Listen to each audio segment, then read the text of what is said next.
కరీంనగర్ తిరంగా ర్యాలీలో పాల్గొన్నారు బీజేపీ కేంద్ర సహాయక మంత్రి బండి సంజయ్. తెలంగాణ చౌక్ నుండి రామ్నగర్ వరకు నిర్వహించిన ఈ ర్యాలీలో వేలాది మంది కార్యకర్తలు, ప్రజలు జాతీయ జెండాను చేతబట్టి ప్రధాని మోదీ నాయకత్వానికి, భారత సైన్యానికి సంఘీభావం తెలిపారు. ఈ నేపథ్యంలో యుద్ధానికి విరామమే తప్ప ముగింపు లేదని, దేశానికి ఆపదొస్తే అంతు చూపేందుకు మన సైన్యం రెడీగా ఉందని అన్నారు బండి సంజయ్. ఆపరేషన్ సింధూర్తో మన సైనికుల సత్తా యావత్ ప్రపంచానికి తెలిసిందని, మోదీ మంత్రివర్గంలో సభ్యుడిగా కొనసాగడం తన అదృష్టమన్నారాయన. ఇక దేశానికి ఆపదొస్తే టెర్రరిస్టుల అంతు చూసేందుకు సిద్ధంగా ఉన్నామని ఉద్ఘాటించారు కేంద్ర సహాయక మంత్రి బండి సంజయ్. అమాయక హిందువుల మీద, ప్రజల మీద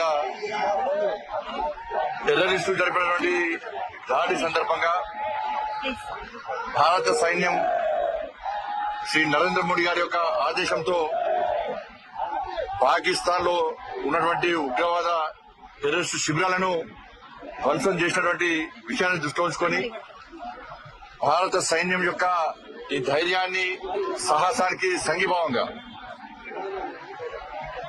వారికి కృతజ్ఞత తెలుపుతూ, దాంతోపాటు ఈ దేశ ప్రజలందరూ కూడా వారి వెంట ఉంటారని చెప్పి నరేంద్ర మోడీ గారికి సంఘీభావం తెలుపుతూ, దేశ సైన్యానికి సంఘీభావం తెలుపుతూ దేశవ్యాప్తంగా నిర్వహిస్తున్న తిరంగా ర్యాలీలో భాగంగా కరీంనగర్ నగరంలో ఈరోజు భారీ ఎత్తున తిరంగా ర్యాలీని నిర్వహించడం జరిగింది.